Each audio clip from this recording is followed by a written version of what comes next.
Rekan-rekan media yang saya hormati, Bapak Presiden baru saja menyelesaikan pertemuan bilateral dengan Presiden Filipina Ferdinand Marcos Jr. Selama berada di Manila, kegiatan Presiden selain melakukan pertemuan bilateral dengan Presiden Marcos Jr. adalah melakukan pertemuan singkat dengan Kadin, baik dari Indonesia maupun dari Filipina, kemudian kunjungan ke pabrik PT Mayora Indah Tbk, kemudian juga melakukan kunjungan ke pabrik pengolahan rumput laut, serta menerima kunjungan kehormatan Menteri Perhubungan dan Menteri Pertahanan Filipina. Rekan-rekan media yang saya hormati, pertemuan bilateral dengan Presiden Filipina dilakukan di Istana Malacañang. Kunjungan ini bertepatan dengan perayaan 75 tahun hubungan diplomatik Indonesia-Filipina. Bapak Presiden menyampaikan bahwa momentum 75 tahun ini harus dimanfaatkan untuk memperkuat kerjasama kedua negara. Beberapa hasil penting dari pertemuan bilateral antara kedua presiden antara lain, pertama di bidang politik dan keamanan, Bapak Presiden dan Presiden Marcos Jr. sepakat untuk memperkuat kerjasama perbatasan termasuk melalui patroli bersama. Dalam hal ini, Presiden menyampaikan pentingnya mendorong percepatan revisi Border Crossing Agreement untuk mengatasi dinamika tantangan dan perubahan struktur. Kemudian mendorong penyelesaian batas landas kontinen antara kedua negara serta penguatan kerjasama pertahanan termasuk pengadaan alutsista. Hal yang kedua di bidang ekonomi.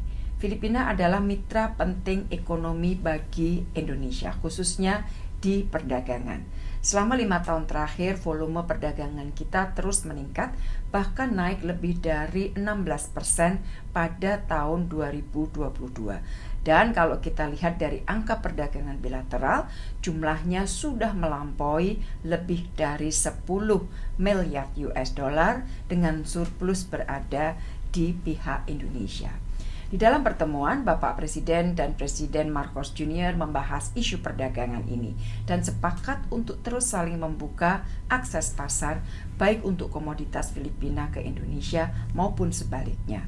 Secara khusus, Presiden mengharapkan dukungan Filipina untuk meninjau kembali special safeguard measures terhadap produk kopi Indonesia sehingga kebijakan tersebut dapat segera dicabut.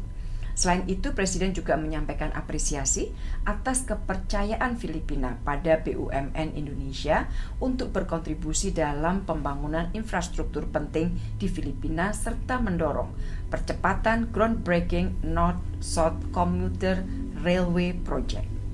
Isu ketiga yang dibahas oleh Bapak Presiden adalah terkait dengan isu-isu kawasan.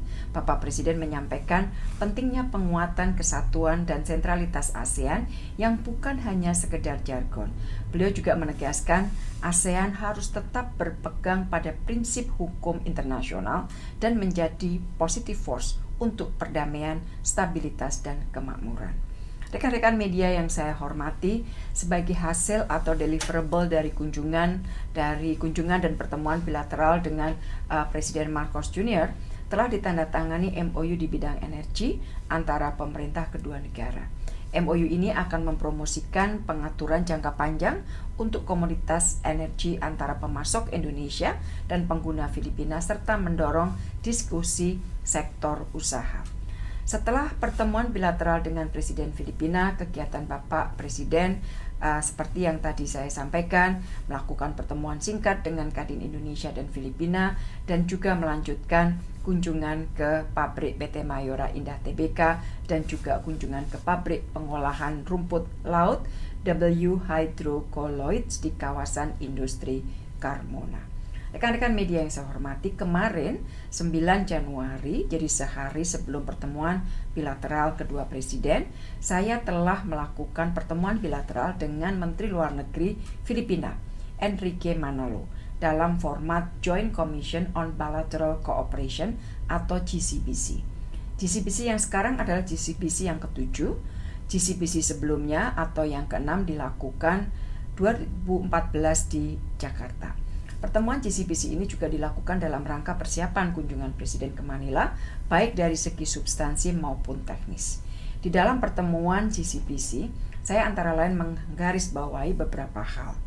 Di bidang perdagangan, saya dan Menlu Manalo menyambut baik pertumbuhan perdagangan bilateral selama 5 tahun terakhir meskipun krisis global terjadi. Dan kita sepakat juga untuk lebih memperkuat perdagangan bilateral dan berkomitmen untuk terus mengeksplorasi peluang perdagangan baru. Di bidang investasi, kami menyambut antusiasme investor dari kedua negara untuk memperkuat investasi. Saya sampaikan juga mengenai kunjungan Kadin Indonesia yang saat ini tengah berkunjung juga ke Manila. Saya juga mengangkat isu TPPO di kawasan. Menlu Manalo menyambut baik penguatan kerjasama antara Indonesia dan Filipina dalam melawan kejahatan lintas batas. Saya sampaikan apresiasi kepada Filipina atas bantuan dalam repatriasi 246 korban perdagangan manusia tahun lalu dan pengembalian 73 burung liar ke habitat alaminya di Indonesia. Saya juga menghargai upaya bersama Filipina dan UNHCR untuk mendaftarkan dan mengkonfirmasi orang berketurunan Indonesia di Mindanao, dan kami berharap mendapatkan dukungan lebih lanjut untuk pendaftaran gelombang kedua. Rekan-rekan media yang saya hormati, di pembahasan isu regional dan global dalam GCBC antara kedua Menteri Luar Negeri, kami membahas antara lain situasi di Myanmar, pengungsi Rohingya, Laut Cina Selatan, serta isu Palestina. Indonesia dan Filipina memiliki keprihatinan yang sama terhadap situasi di Myanmar, dan kita terus mendorong implementasi konsensus 5 poin untuk mengembalikan perdamaian dan demokrasi di Myanmar. Kami juga tegaskan dukungan bersama bagi Laos sebagai ketua ASEAN untuk memfasilitasi lebih banyak dialog dan bantuan kemanusiaan. Akibat krisis di Myanmar, kita telah menyaksikan lonjakan pengungsi Rohingya ke kawasan, termasuk ke Indonesia. Oleh karena itu, kerjasama regional yang lebih kuat diperlukan untuk mengatasi isu ini, termasuk akar penyebabnya. Terkait Laut Cina Selatan, Indonesia siap bekerja sama dengan semua negara ASEAN termasuk Filipina untuk menyelesaikan COC sesegera mungkin.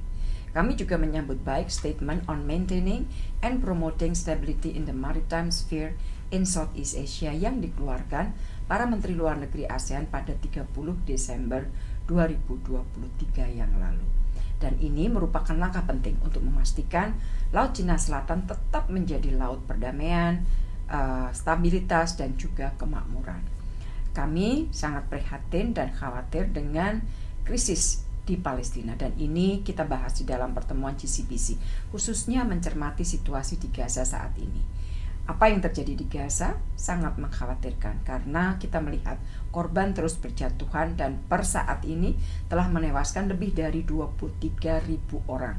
Mayoritas diantaranya adalah perempuan dan anak-anak, dan berisiko menjadi konflik yang lebih luas di kawasan. Saya tegaskan kekejaman Israel harus dihentikan. Posisi Indonesia jelas dan konsisten untuk membela keadilan dan kemanusiaan bagi Palestina. Terakhir, saya sampaikan Indonesia siap menjadi tuan rumah pertemuan GCBC ke-8. Rekan-rekan, demikian yang dapat saya sampaikan. Besok siang, Presiden dan delegasi terbatas akan melanjutkan perjalanan ke Hanoi, Vietnam untuk melakukan kunjungan kenegaraan. Terima kasih. Jelajahi cara baru mendapatkan informasi. Download Metro TV Extend sekarang.